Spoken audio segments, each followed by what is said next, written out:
Hello दोस्तों, मेरे channel फिल्मी स्टोरीज में आपका स्वागत है। 90 के दौर का वो शानदार फिल्मी खलनायक याद कीजिए जो बिल्ला जलानी या बुल्ला के नाम से मशहूर हुआ करता था, जिसको फिल्मी पर्दे पर देखकर लोग कभी कांपने लगते तो कभी नफरत करते। वो मुकेश ऋषि हैं। कभी सोचा है कि वो अचानक कहां गायब हो गए? चलिए हम बताते हैं कि कैसे उनको साजिश करके हिंदी सिनेमा से गुमनाम किया गया। हिंदी सिनेमा के इस बेहतरीन फिल्मी गुंडे का दूर दूर तक फिल्मों से कोई नाता ही नहीं था। इनके पिता तो स्टोन क्रशिंग का बिजनेस किया करते थे। 19 अप्रैल 1956 को जम्मू में पैदा हुए मुकेश का बिजनेस में तो कोई मन नहीं लगता था। वो जम्मू में ही पढ़ते लिखते और क्रिकेट का बड़ा शौक रखा करते थे। स्कूल में खूब क्रिकेट खेलते। बड़े हुए तो खेल कोटे से पंजाब यूनिवर्सिटी में दाखिला मिल गया। यहां वाइस कैप्टन भी बन गए। इसी दौरान परिवार बंबई शिफ्ट हो गया था। वहां बिजनेस संभालने के लिए पापा ने मुकेश को बुला लिया। भाई के साथ वो बिजनेस संभालने लगे, मगर मन नहीं लगा तो पापा से बोले कि मुझे विदेश जाना है।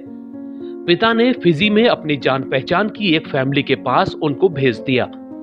वहां मुकेश उनकी ही बड़ी डिपार्टमेंटल स्टोर में मैनेजर बन गए। वहां मॉडलिंग भी सीखी और न्यूजीलैंड चले आए। वहां स्टोर मैनेजर की नौकरी भी करते, साथ में मॉडलिंग भी करने लगे। मॉडलिंग के दौरान ही लोग उनको फिल्मों में जाने की सलाह भी देने लगे। इसी बीच पिता की मौत हो चुकी थी। इधर बंबई में बहन की शादी तय हो गई तो उसमें शामिल होने के लिए वापस भारत आ गए, मगर वहीं से एक्टिंग का भूत सवार हो गया। भाई ने कहा अब बिजनेस संभालो तो साफ मना कर दिया। बोले मुझे फिल्मों में विलेन बनना है। भाई ने भी मंजूरी दे दी तो सीधा पहुंच गए रोशन तनेजा के पास। ये वही शख्स थे जिन्होंने नसीरुद्दीन शाह, फारूक शेख, शत्रुघ्न सिन्हा, शबाना आजमी से लेकर जया बच्चन को अभिनय के गुर सिखाए थे।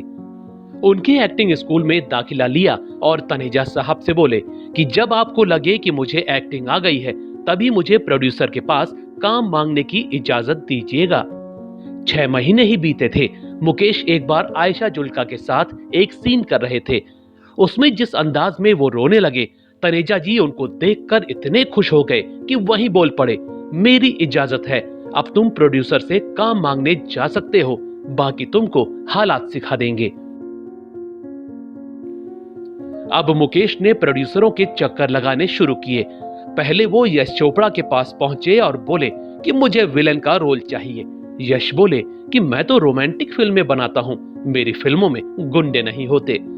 मुकेश उस समय तो वहां से चले गए, मगर अगले ही साल यश ने उनको परंपरा नाम की फिल्म में सुनील दत्त के खास आदमी का रोल दिया था। इसी बीच उनको संजय खान मिल गए। वो इन दिनों टीपू सुल्तान टीवी शो बना रहे थे। उनकी कदकाठी संजय को भा गई और अपने सीरियल में विलन मीर सादिक का छोटा सा रोल दे दिया। यहीं से मुकेश को काम मिलना शुरू हो गया। सनी देओल की घायल और एन चंद्रा की हमला जैसी फिल्मों में वो नजर आए, मगर कोई खास पहचान नहीं बना पा रहे थे। मगर फिर अचानक एक दिन किस्मत ने उनको वो फिल्म दे दी जिससे रातों रात वो बॉलीवुड जगत में मशहूर हो गए। 1991-92 की बात है। मशहूर डायरेक्टर प्रियदर्शन, जैकी श्रॉफ, अमरीश पुरी, डिंपल कबाड़िया और सुरेश ओबरॉय जैसे स्टार्स के साथ फिल्म बना रहे थे। उनको जरूरत थी एक लंबे चौड़े खूंखार दिखने वाले विलेन की जो जैकी श्रॉफ से 20 नजर आता हो। मुकेश उनसे मिलने पहुंचे तो देखते ही उनको अपना विलेन मिल गया। 1993 में आई वो फिल्म गर्दिश।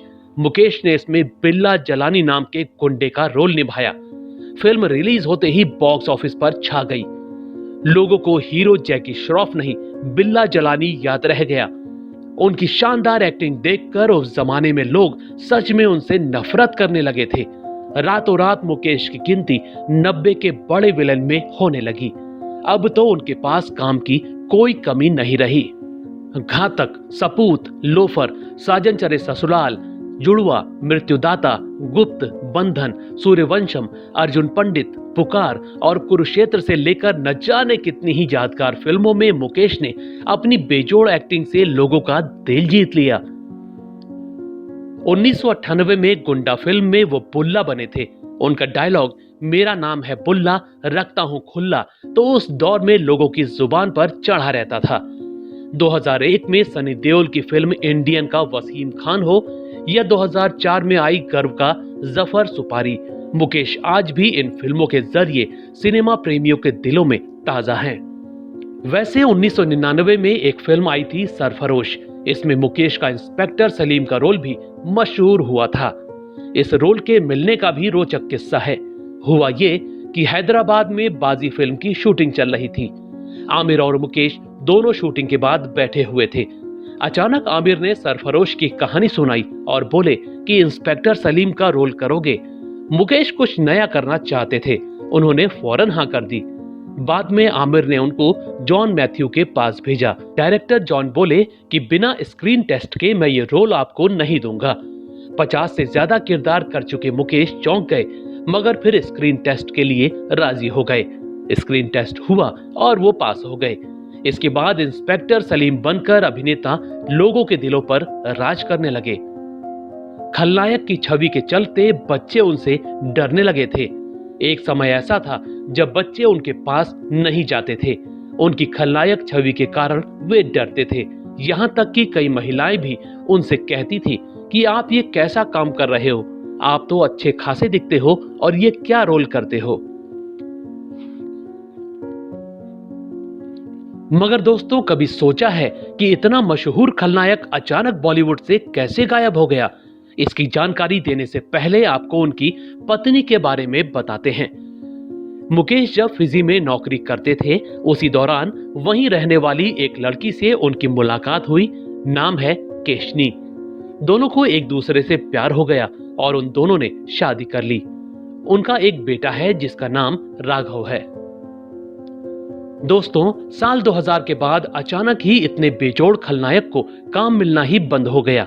मुकेश को समझ ही नहीं आ रहा था कि उनको इस उम्र में काम क्यों नहीं मिल रहा है। वो काफी परेशान रहने लगे। बाद में पता लगा कि उनसे जलने वाले कुछ फिल्म मेकर्स और एक्टरों ने उनके रोल काटने शुरू करवा दिए थे। जो अभिनेता एक साल में 3-3 फिल्में किया करता था, उसको साल में एक फिल्म भी नहीं मिल रही थी। वो बॉलीवुड की साजिश का शिकार हो गए और उनका करियर जानबूझकर ठप कर दिया गया। मजबूर होकर मुकेश को साउथ सिनेमा का रुख करना पड़ा। वहां भी उन्होंने विलेन के रोल करने शुरू कर दिए। वो अब 66 साल के हो चुके हैं और पत्नी व बेटे के साथ बंबई में ही रहते हैं। मगर अब वो कभी कभार ही फिल्मों में नजर आते हैं। एक महान फिल्मी खलनायक को साजिश के तहत समय से पहले ही गुमनाम कर दिया गया। दोस्तों, आपको मुकेश ऋषि याद हैं या नहीं? उनकी कोई फिल्म या किरदार आपको पसंद आया हो तो हमें कमेंट में जरूर बताइएगा। ऐसी ही और रोचक जानकारियों के लिए आप मेरे चैनल फिल्मी स्टोरीज को सब्सक्राइब भी कर सकते हैं। बस बेल आइकन दबाना मत भूलिएगा।